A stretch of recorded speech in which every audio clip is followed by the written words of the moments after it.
Sejam todos muito bem-vindos a mais um episódio do nosso podcast Parceiro Mais Mota Machado. Esse nosso espaço de compartilhar muito conteúdo para vocês que estão nos escutando, nos assistindo, seja no YouTube, no Spotify, no Amazon Music. Toda segunda-feira, meio-dia, tem episódio novo no ar para vocês.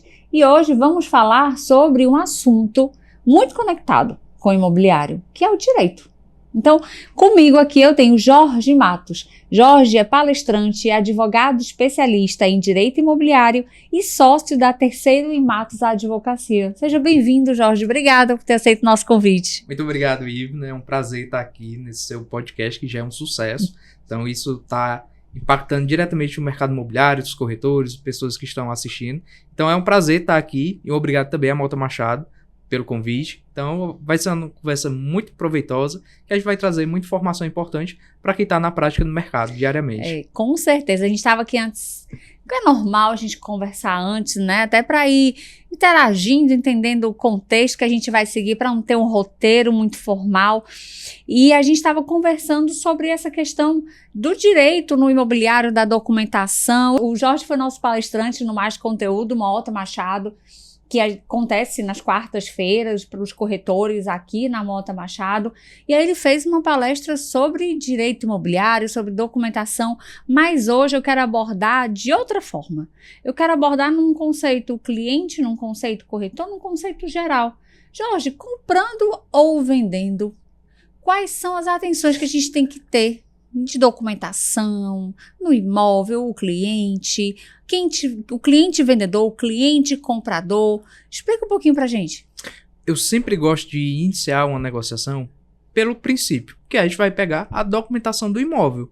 Eu tenho certeza que esse é o ponto mais importante, que muitas vezes as pessoas deixam ou fazem depois que já ajustou preço, já fez contrato, aí vão verificar como é que está a documentação do imóvel. Então, para mim, o ponto principal é avaliar o que existe de documentação no nome da pessoa que está vendendo. Então, saber se existe uma matrícula, se é um contrato particular de compra e venda, se a pessoa que está vendendo, na verdade, é algum herdeiro, que esse imóvel está dentro de um inventário. Então, para mim, e o que eu sempre recomendo, quando eu vou iniciar uma assessoria, sempre parto desse princípio. O que existe de documento? A partir disso, eu vou identificar como que a gente vai conduzir essa negociação.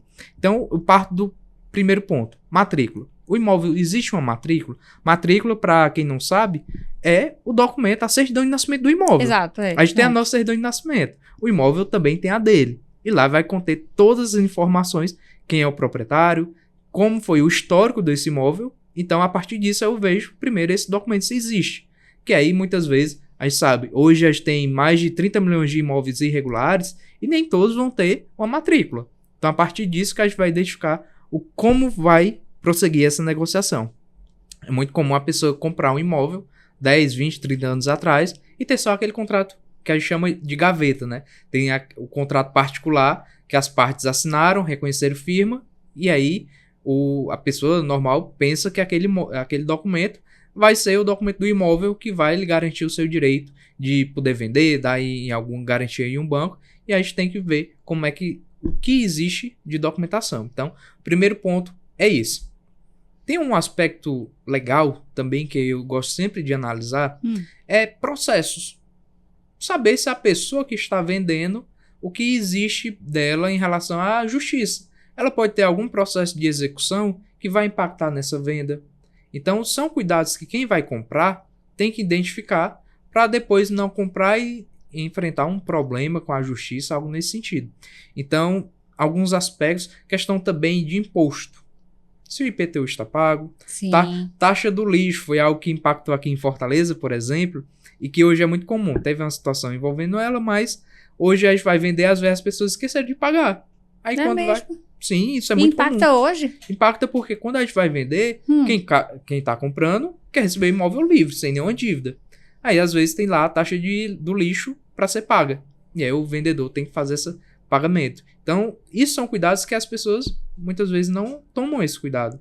Interessante. Eu pensava que, trazendo essa questão da taxa do lixo, que como eles tinham abonado, tinham deixado de cobrar, meio que quem não pagou, ficou. Não. Aí é onde entra a situação, né? As pessoas esquecem. Que legal. Eu já Interessante, peguei eu várias realmente não vezes. sabia. E aí tem que ser realmente pago. Então não é nem um bicho de 7 cabeças, porque quando a gente fala de documentação, dessa parte cartorária, é inevitável falar de cartório quando fala de documentação, ainda mais o imóvel, ou até mesmo de entender quem é que tá vendendo e quem é que tá comprando, não é nem um bicho de 7 cabeças, é tranquilo, não é isso? O que eu vejo como um problema é o desconhecimento. Sim. Isso para mim é o pior ponto dentro de uma compra e venda de um imóvel. Porque a partir disso que você identifica qual a situação, aí você vai verificar como é que você vai enfrentar. Tudo tem resolução, né? Tudo tem resolução. É importante saber, assim, as pessoas entenderem que tudo tem resolução. Quando eu digo que não é um bicho de 7 cabeças, mas que existe um norte que precisa começar a entender para poder resolver. Exatamente. E que é tranquilo, sendo bem assessorado, tendo um corretor que entenda, um advogado que também vai ajudar, é super tranquilo, né? Exatamente. Então, por isso que eu sempre falo, o corretor, ele é uma peça fundamental em uma negociação. Porque ele que vai fazer esse filtro inicial e ele vai apresentar tanto ao vendedor, quais são as pendências, quanto ao comprador. E aí, a partir disso, dependendo da complexidade, o advogado entra, mas eu sempre recomendo, para quem está comprando, tem um advogado para lhe dar assessoria. Sim. Porque a pessoa normal, muitas vezes não viu uma matrícula, não sabe o que é, não sabe como identificar. Se existe algum ônus, que a gente fala ônus, se tem algum, por exemplo, alguma indisponibilidade, se existe alguma o imóvel está em alguma garantia. Isso são coisas que o particular, a pessoa não vê no seu dia a dia. Então é importante ter alguém, além do corretor, um profissional para ajudar essa pessoa a fazer essa compra, né? Até porque a gente sabe, comprar um imóvel é lidar com o sonho do brasileiro. O maior sonho do brasileiro é ter a casa própria. E ninguém quer investir ali o dinheiro, ou por meio de financiamento, passar 30, 40 anos vinculado a um financiamento, ou então pegar o dinheiro da sua reserva de anos, investir em um imóvel e depois ser um problema. É verdade. Tem alguma história, assim, curiosa que você pode contar pra gente? Um exemplo para as pessoas poderem começar a elucidar, assim, sobre o assunto? Alguma coisa que você vivenciou que vai ficar bem marcado? Eu tenho um caso que ele retrata muito a realidade e mostra o quanto as pessoas, muitas vezes, não fazem uma procura adequada de investigação sobre a situação do imóvel. É uma cliente que a gente está assessorando para comprar um imóvel. E quando eu fui fazer uma pesquisa de processos, aqui no Ceará, que o imóvel fica aqui no Ceará, não identifiquei nada, não tinha nenhum processo. Só que surgiu um processo em São Paulo. E eu fui identificar, fui ver a situação. Era uma execução de uma dívida de um valor bem considerável e que ele já estava em um momento de chegar próximo do patrimônio dela para fazer o bloqueio dos bens. Então, isso mostra um risco que as pessoas pensam, isso não vai acontecer comigo. Só que está muito próximo. E se esse imóvel, quando for bloqueado, vai travar a venda e a negociação não vai avançar. Isso mostra o risco que a pessoa está passando. Ela está em um momento já de fechar contrato, finalizar e assinar, e que existe esse processo que pode fazer o bloqueio desse patrimônio e aí a negociação não avança. Caramba, nem por ela que está querendo comprar, nem pelo vendedor, e fica... Isso. Né, duas e aí o partes detalhe, ficam... esse imóvel tem 10 proprietários, porque ele veio de uma herança que já está finalizado o inventário, só que aí vai ter uma situação que por conta de pode impactar a todos. Interessante. O imóvel, gente, a gente sempre fala, né? É uma garantia, é um bem que não deprecia, a grosso modo falando, não é generalizando aqui, mas diante de alguns episódios que a gente já falou sobre a curva de valorização, daí depois ele tem um tempo, então assim, passa de geração em geração e é um investimento realmente para a vida. Então, ele tem que ser tratado com muito cuidado, porque nesses meus anos de mercado, a gente vê pessoas que não escrituram o imóvel, isso não é bacana, ou então que escritura, mas quando ele vende para outro, né, faz só o contrato de gaveta, e aí a gente sabe que, trazendo esse seu exemplo, né, se ficar no nome de uma pessoa, o que vale é o que está na matrícula, né, Jorge? Exatamente. É importante as pessoas saberem disso, assim, que o que vale, gente, quem é o dono do imóvel, literalmente, é quem está na matrícula. E um impacto que gera muito é a questão financeira também. Sim. Porque se você comprou um imóvel há 30, 20 anos atrás, e hoje você quer fazer essa regularização, você tem que pensar que o seu imposto que você vai pagar, a prefeitura ou o órgão municipal, ele vai avaliar e tributar com o valor de hoje. Então, eu imagino, eu hoje vi uma situação que o cliente comprou um terreno por 30 mil reais. Hoje Nossa. ele vale 500 mil. Já pensou? O impacto tributário que ele vai enfrentar nessa situação e também de documentação, porque tudo vai ser cobrado com valor hoje que a prefeitura vai fazer essa avaliação. Às vezes o cliente acha que não, que vai economizar porque não está fazendo naquele momento, mas depois de muito tempo é muito mais oneroso, muito mais trabalhoso. Então, é exatamente o que o Jorge falou no início. A matrícula é a certidão de nascimento do imóvel. É onde tudo está ali aberto, escancarado, pelo menos do que se pode mapear, como você falou, deu exemplo de processo em outro estado, que isso não fica na matrícula, mas que é vinculado ao CPF. Só que é de suma importância as pessoas entenderem o quão importante, repetindo até a palavra, é a questão da matrícula, é a questão da documentação, é a questão dessa organização. Não vou nem chamar de regularização, porque o regularizar, ele é padrão, digamos, mas essa organização que tem que ter para o imóvel, né? Exatamente. Até porque o imóvel organizado, ele vai ter um maior acesso ao mercado. É verdade. Porque facilidade de compra. Porque hoje a gente sabe, a maioria dos imóveis são comprados por meio de financiamento bancário. Sim. Então, para o banco receber esse imóvel em garantia, ele tem que estar organizado. Sim. Então, isso também é algo que impacta muito no dia a dia. Porque se ele não está 100% regular, o banco não recebe, o vendedor não consegue vender, quem for comprar não vai conseguir comprar financiado, então isso trava uma negociação. E o corretor, ele não também consegue finalizar a transação. É verdade. E o corretor, quando ele está vendendo o imóvel, qual é a primeira dica que você dá para ele, além da matrícula, que que você falou no início, que é a certidão de nascimento, qual é a primeira dica que você dá para ele? Na verdade, vou reformular aqui. Qual é a primeira coisa que ele tem que olhar quando estiver comercializando, além da matrícula? Pronto. O que ele deve fazer? Além da matrícula, questão também de tributos. Sim. Saber como que está a situação. E assim colocar o imóvel à disposição da venda. De quem, os interessados e tudo mais. É importante também, dentro da matrícula, ele ver o que existe. Como que está a situação. Porque é muito comum a pessoa comprar um terreno, fazer a construção de uma casa e a casa não está na matrícula. Sim. Então, ele tem que fazer essa análise matrícula e realidade. Entendi. Para identificar como que está a situação. Porque ele, a partir disso, ele vai ver o que precisa ser feito. Então, a questão da matrícula, ele vai ter que identificar todo o contexto. Saber, por exemplo, se a pessoa que está vendendo, quando ela comprou, se ela era solteira, casada, se fez algum divórcio, como que ficou isso em um eventual divórcio, como ficou a divisão do patrimônio, quem ficou com o imóvel, para assim ele também conseguir fazer essa venda. Então, para mim, o ponto que ele deve fazer essa avaliação também para conseguir colocar no mercado.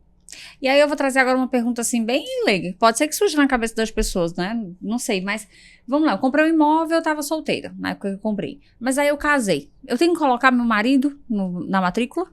Tem que fazer essa atualização. Por mais que ele não vá ter direito, dependendo do regime de bens, por mais que ele não tenha direito, mas tem que se fazer essa atualização. Porque vai impactar numa situação de anuência. Porque ele pode ter que dar anuência em uma eventual venda. Então, vai ter que fazer essa atualização. Claro que a gente sabe que na prática, muitas vezes, vai se fazer essa atualização quando já está vendendo. E aí você vai ter que identificar isso. Então, tem que fazer essa atualização também, para você identificar se ele vai ter direito ou não. Até porque isso é uma questão de transparência também. Porque o comprador ele vai ter a segurança de saber se a pessoa que vai estar vendendo, o cônjuge, vai ter algum direito ou não.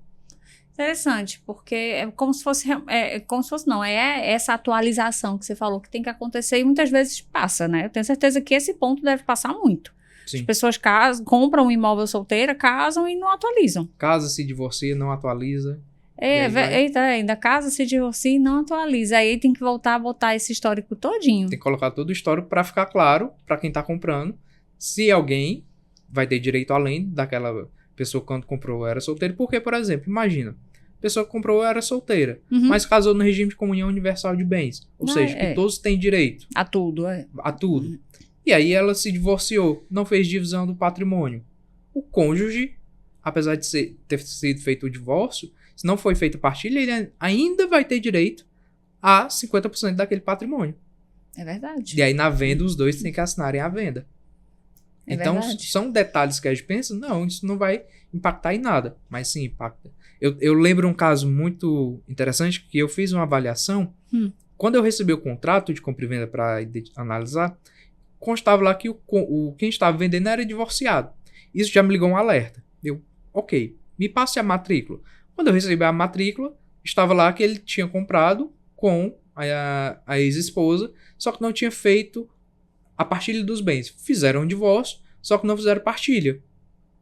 Ou seja, o ex-cônjuge ainda tinha direito ao patrimônio. Nossa. Então imagina a situação se a minha cliente assina aquele contrato de compra e venda só com um assinando. Se o ex-cônjuge identifica isso e se recusa a assinar, aquele contrato poderia facilmente ser anulado. E a minha mesmo, cliente, pode anular o contrato? porque imagine, a pessoa que está vendendo, ela não é proprietária de 100% do imóvel. Sim. Então, mesmo depois do tempo, pode anular o contrato? Nesse caso, poderia, porque a minha cliente, inclusive, ela, na verdade, ela nem conseguiria continuar a transação, porque ela ia fazer financiado. E o banco não ia aceitar. E mesmo assim, a gente vai ter uma questão, quem estava vendendo não era 100% proprietário, e a gente vai ter aqui um pouco de tecnicidade. A venda non domino, que se chama, por quem não é proprietário. Ele era proprietário de uma parte, só que o restante não era dele. Então, isso é sim passível de anulação. Interessante. São vários detalhes que precisam ser né, percebidos e precisam de uma atenção especial porque, como eu falei, é um investimento para a vida, é um bem seguro e para ele ser mais seguro ainda, ele precisa estar com tudo muito bem esclarecido. Transparência, como você falou. Eu sempre falo, quando você vai iniciar uma negociação, o pilar base é a transparência. Tem que ser, eu gosto, sempre que possível, sentar comprador e vendedor e apresentar qual a situação e eles negociarem termos que, por mais espinhosos que sejam, por exemplo, se vocês em algum momento rescindirem o contrato, como que vai ser o pagamento de multa, por exemplo? A lei dispõe. A lei fala o quê? Se o comprador ele não executar o contrato, não avançar na negociação, o que ele pagou de sinal ele vai perder. Se o vendedor não executar, não continuar com o contrato, o que ele recebeu de sinal ele vai ter que devolver em dobro. Só que muitas vezes, dependendo do contexto da negociação, isso pode se tornar muito oneroso, um valor muito impactante para algum dos dois. E eles podem negociar isso da forma como eles quiserem. Então eu gosto sempre de colocar transparência, é o primordial. Porque se você negocia, eu sempre gosto da ideia, o combinado não sai caro. É verdade. Então se eles ajustaram uma coisa e colocarem em contrato, perfeito.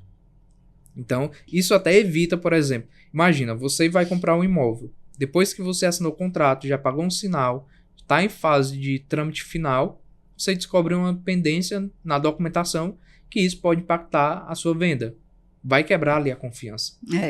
Quebra total. Você fica até com medo de continuar, medo normal de continuar a negociação. Sim. E isso pode impactar e aí, gravemente... Imagina, a pior situação que eu acho em uma negociação é você assinar e depois desfazer o contrato. Concordo. A chance de ser judicializado é muito grande. Tem que ter muito cuidado, realmente. E outra coisa também, a gente estava falando de casar, separar. Por que é tão importante, explica para quem estiver escutando e assistindo a gente, por que é tão importante a averbação do divórcio? Porque a gente vê chegar muitos divórcios que não estão averbados. Isso é o que vai gerar a publicidade. Isso é o que vai dar a garantia tanto ao cartório, que vai estar fazendo o registro dessa transação, quanto vai gerar a segurança a quem está comprando de que quem é dono do imóvel não tem mais relação nenhuma com o ex-cônjuge. Então, ter o registro dessa publicidade, desse divórcio, é fundamental, porque se não tiver registrado, não tiver averbado, na verdade, a transação, o cartório vai solicitar essa publicidade e isso vai impactar, porque pode, dependendo da circunstância, travar a negociação. Então, sempre quando eu identifico isso, eu gosto sempre de regularizar previamente a matrícula, antes de continuar a negociação. E também trazendo outra coisa, outra vivência. Por que é tão importante o inventário? Que também é outra coisa que às vezes as pessoas ficam protelando. O inventário, ele, para mim, na minha leitura, é um dos pontos mais sensíveis que a gente enfrenta. Porque é muito comum o pai ou a mãe faleceu, os herdeiros ficam protelando, porque vão ter um custo, Uhum. e no momento que decidem vender o imóvel e não fazer o inventário. E aí começam a receber propostas, só que não está realizado o inventário. E isso vai impactar porque vai demorar essa venda, ou muitas vezes você perde oportunidades de venda. Então, uma premissa básica, se alguém faleceu e deixou patrimônio, tem que se fazer inventário. Não tem como você fugir disso. Tem algumas formas de você fazer a venda desse imóvel dentro do inventário, Uhum. só que ainda assim leva um tempo. Sim. E tem que saber se o comprador está interessado em passar por isso. Então, é uma situação muito recorrente. A pessoa faleceu e os herdeiros não fazem o inventário. E aí, depois que já tem alguém interessado, querem fazer e descobrem que isso não vai ser tão rápido quanto eles imaginam. E acaba que a pessoa desiste. Isso é muito comum. É. E leva um tempo muito grande, né? Se deixar assim acumular. Na verdade, eu vou até falar de novo de uma forma melhor. Tudo que se deixa acumular leva muito tempo para se regularizar. Exatamente. Uma situação que as pessoas muitas vezes não percebem, é muito comum o pai falecer ou a mãe e os herdeiros dizem, quando o papai ou a mamãe falecer também, que ficar Aí um sobrevivente, regulariza. aí vamos regularizar. Só que eles deixam de perceber que quando fizer isso, você vai estar tendo custo dobrado. Porque você vai estar fazendo 2 inventários, vai pagar 2 impostos de transmissão, Importante, que é o é. ITCD, então você vai ter um impacto dobrado. Importante saberem isso, porque acham que não, que vai ser só um, mas são 2 inventários, tudo duplicado e duplicado. atualizado, que é o que você E falou no atualizado. início. Exatamente. E atualizado. E aí, trazendo um pouco desse cenário, quais são os erros mais comuns que você encontra no dia a dia? O que eu vejo muito é relacionado a divórcio, Certo. que a pessoa às vezes fez, mas não fez divisão do patrimônio, que isso é possível na lei brasileira, só que aí já foi feito o divórcio, mas no momento da venda, ou o outro cônjuge participa, ou eles vão ter que fazer a partilha dos bens. E muitas vezes a gente sabe que em um divórcio dependendo da situação, o cônjuge perde totalmente o contato, e aí vai ter um problema, porque a negociação fica travada. Isso é um erro muito comum que eu vejo, a questão do divórcio. O inventário, naturalmente, também, como a gente já conversou. Mas outro erro que eu vejo muito comum é as pessoas não fazerem a atualização da matrícula. Às vezes o imóvel, ele mudou a rua, mudou a numeração. Isso tem que ser feita essa atualização. Às vezes acontece da pessoa comprar um terreno e não fazer a verbação da construção. Sim, também. Então isso... Ou então a pessoa comprou o imóvel e ampliou a área construída. Também, é verdade. São coisas que vão ali impactando no momento da venda. Mudança de bairro também precisa ser registrado na matrícula? Também precisa. É? Porque senão vai ficar uma divergência em que onde se está localizado aquele imóvel, qual bairro. Então tem que ser feita essa atualização também. Interessante, tem que ficar buscando, tem que ficar atualizando tudo, acompanhando, trazendo a informação correta.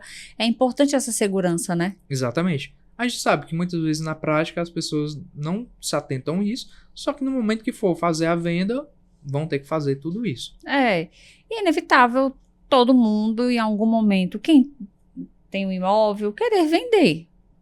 Seja os filhos mais na frente, seja você mesmo numa situação de não, agora eu acho que é o momento de eu me mudar. Então é normal esse ciclo de você morar e você vender. Então é importante essas atualizações, esse acompanhamento, essas certidões, o deixar organizado na medida do possível, porque também a gente está falando de situações que são muito diversas, né?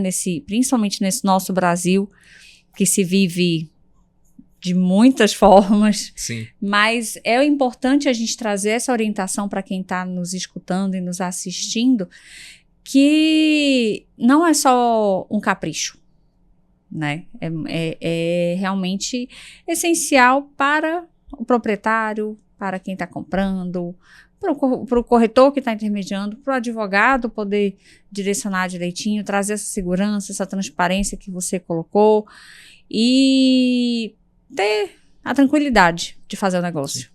Né? Exatamente. Eu já passei por diversas situações que a negociação ela andou por um fio de não ser desfeito por algum problema relacionado à documentação, à questão de falta de transparência. Ah, mas eu não sabia disso, você não me informou.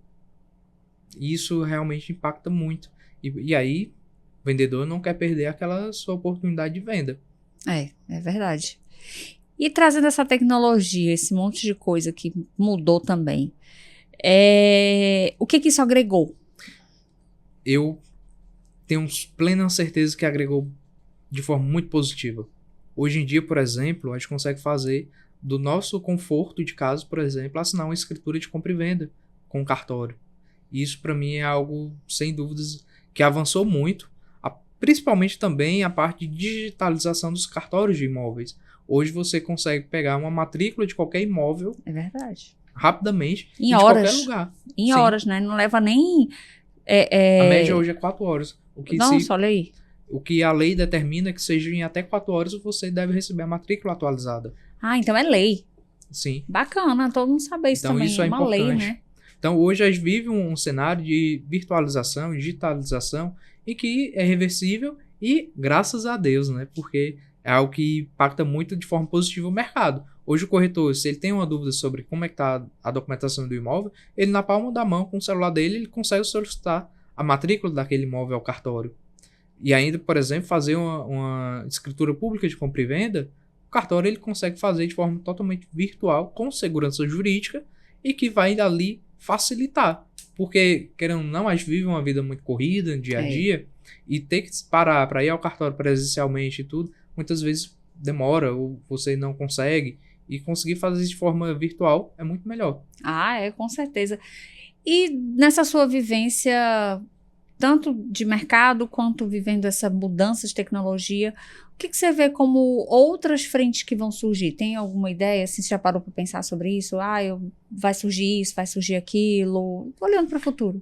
Uma coisa que ainda se requer um debate muito profundo, mas é sobre a tokenização de imóveis. Eu estava vendo sobre isso hoje, é verdade. É algo que ainda vai se debater muito, mas que é algo que eu vejo que está muito próximo de acontecer.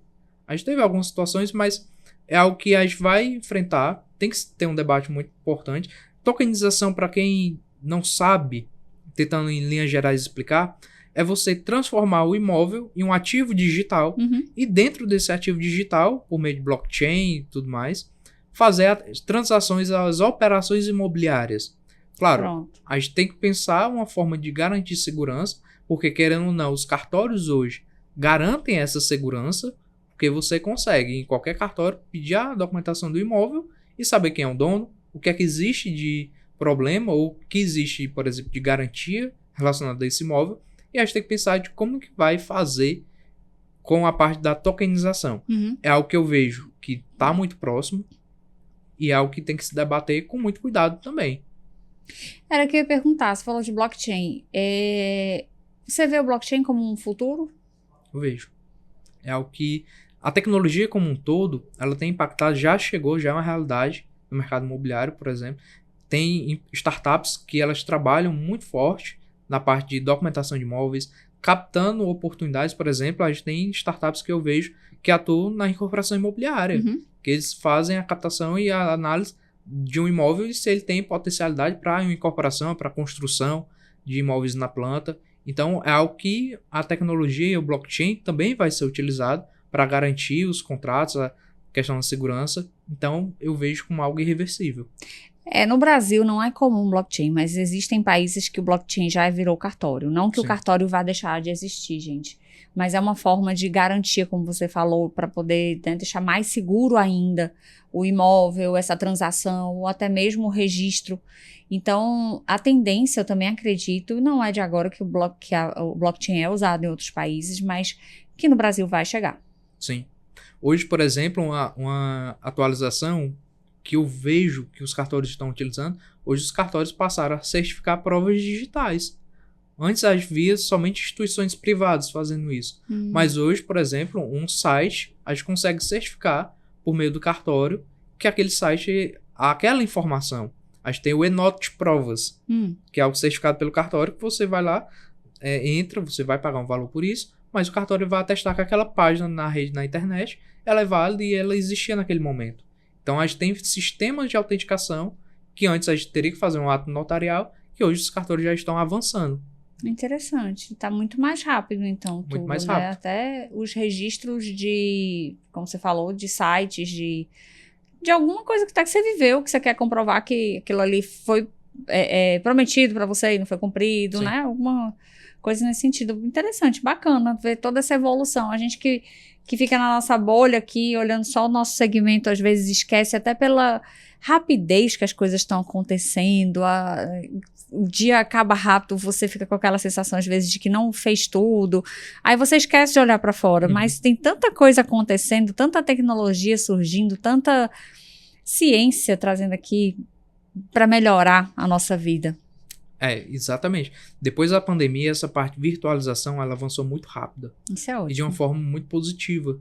Porque hoje, todos os cartórios já devem estar com seu acervo digitalizado. Isso é muito importante. Hoje, a questão de assinatura de escrituras e ter uma validade jurídica com a assinatura virtual também é muito importante, porque hoje as instituições financeiras estão assinando os contratos de financiamento por meio de digital. Todas elas, inclusive a Caixa. Inclusive a Caixa. Sim. E o cartório está recebendo, está aceitando. E isso facilita muito. Gente, inclusive, para quem não sabe, realmente pode ser uma informação que nem todos saibam, é normal. Mas, inclusive, a Caixa, sim, assina contratos digitalmente pelo Gov. Você pode passar para a agência, que a Caixa é o banco mais comum, é normal. E não tem mais a necessidade de ir até a agência, assinar presencialmente aqueles bolos de páginas. Você faz tudo pelo computador, registra, encaminha para o gerente, né? Explica um pouquinho como é que funciona. Exatamente. Hoje, por exemplo, recentemente a gente fez uma transação que o cliente, o comprador, estava em um local, o vendedor estava em outro. Ninguém precisou ir diretamente na agência. A gente recebeu o contrato por meio do correspondente bancário, encaminhou a minuta, cada um fez a sua assinatura e aí foi enviou, devolveu, né, pelo sistema, e agora a gente encaminhou ao cartório. É muito mais rápido, né, o processo. Muito mais rápido o processo. É. Porque antes o vendedor tinha que conseguir um horário no dia, o comprador outro, às vezes não conseguia, ficava para depois. Agora não. Aí o contrato ia para uma base específica, dependendo, né? E perdia muito time, muitas vezes, né? Às vezes demorava 90 dias para registrar um contrato. Isso era tempo recorde, assim. 60 dias você dizia assim, nossa, consegui registrar em tempo recorde. Já passei por situações que já foi finalizado tudo em 30 dias com a instituição financeira. É muito bacana. Muito mais rápido. E a intenção aqui é explicar que para tudo tem solução, que para tudo é só saber a forma correta de como agir e quais são os cuidados que o cliente precisa ter, que o comprador precisa ter na hora de adquirir esse sonho, que o imóvel é um sonho, sempre vai ser. Eu tenho convicção dentro de mim que todo mundo quer ter uma casa. Todo mundo quer ter um lar para chamar de seu. Mesmo sendo alugado, você às vezes passa um período alugado e fica com aquele íntimo de, poxa, eu queria comprar agora o meu espaço, a minha casa, fazer do meu jeito. Sim.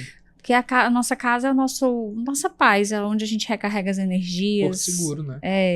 Então, é onde é o local que todo dia você sai e no fim do dia você sabe para onde voltar. Com certeza. Então, por que não tratar bem também da documentação desse nosso porto seguro? Se a gente cuida da nossa documentação como pessoa, vamos ver aquilo ali também com carinho, com essa dedicação que a gente precisa ter com as coisas que nós temos oportunidade de ter em vida.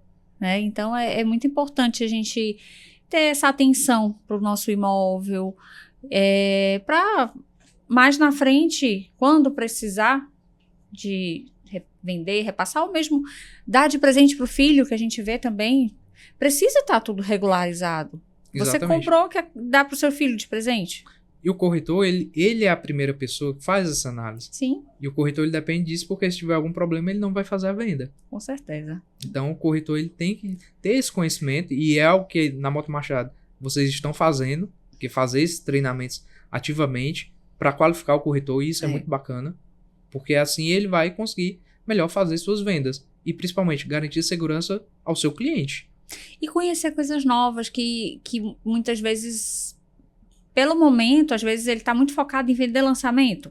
Lançamento, a gente sabe que o que vai guiar é o registro do imóvel, da incorporação, Sim.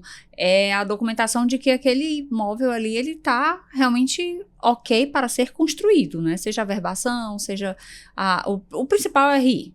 Sim. Então, às vezes, o corretor fica muito focado no lançamento e esquece de olhar quando o imóvel é pronto, como é que ele faz para revender, se de repente chegar alguém pedindo essa ajuda para ele, me ajuda a vender meu imóvel, então me ajuda a comprar esse imóvel aqui. E aí, ou então o contrário, quando ele está muito focado no imóvel pronto, ele esquece de olhar para a incorporação, olhar para o lançamento e entender o que está acontecendo. E esses treinamentos são para isso, para trazer essa integração, para eles terem essa noção do que existe de tecnologia, do que existe de solução, o que eles precisam perceber, como eles precisam orientar. É uma forma de orientação. Então, é um dos nossos braços e eu fico muito feliz quando a gente consegue trazer palestrantes como você, como a Jordana também, que já foi, né, que são colegas de ramo, a Mariana, o próprio Apolo, para trazer elucidar a todos. E agora com o nosso podcast também, quem estiver escutando, que pode ser o corretor, como pode ser alguém que esteja comprando um imóvel, e é muito legal isso também. Sem dúvidas. Na minha leitura, conhecimento ele transforma vidas. Com certeza. E o corretor, com conhecimento, ele consegue transformar a vida dele fazendo as transações de forma segura. E vender mais. E vender mais. Porque o que mais acontece? Se no futuro tiver algum problema, o primeiro que vai ser culpado, que o cliente vai apontar como culpado, é o corretor. Você que me apresentou aquele imóvel que tinha um problema. É verdade. E isso, um corretor, que já tem experiência, já tem know-how no mercado, ele ser rotulado dessa forma é muito ruim. Com certeza, concordo plenamente. E Jorge, para a gente fechar, que tipo de orientação prática você daria para os corretores que querem reduzir risco? E como é que ele pode se atualizar de uma forma que seja prática também? Se ele precisar de uma informação rápida. Por exemplo, eu estou vendendo um imóvel pronto e não sei as soluções que existem. Tem alguma forma que ele pode se atualizar e pedir orientação para um advogado? Como é que o corretor pode conduzir e que orientações práticas você daria para ele? Na minha leitura, o corretor, sempre que ele iniciar uma transação, ele tem sempre que procurar a documentação informativa. Pedir ao cliente, fazer uma busca no cartório de imóveis para identificar o que existe de documentação. Então, na minha leitura, o primeiro ponto é esse. Segundo ponto, avaliar o que existe de dívida, seja de IPTU, seja questão relacionada a algum tipo de processo, ele tem que fazer isso. Hoje a gente sabe que não é sim uma exigência a certidão de processos, mas por uma segurança eu sempre peço e sempre indico o corretor a fazer isso para identificar se aquele vendedor tem algum tipo de problema. Isso é importante. E são elementos que a gente vai pensando. Questão também avaliar se o imóvel for um apartamento, se está quitado com a taxa de condomínio. Sim. Então, isso muito importante muito também. Importante. E o corretor, ele a partir disso, com a qualificação constante, participando dos treinamentos da Mota Machado, buscando conhecimento prático sempre, isso é algo que ele vai impactar e ele tem um maior conhecimento de fazer uma análise de documentação com mais qualificação técnica.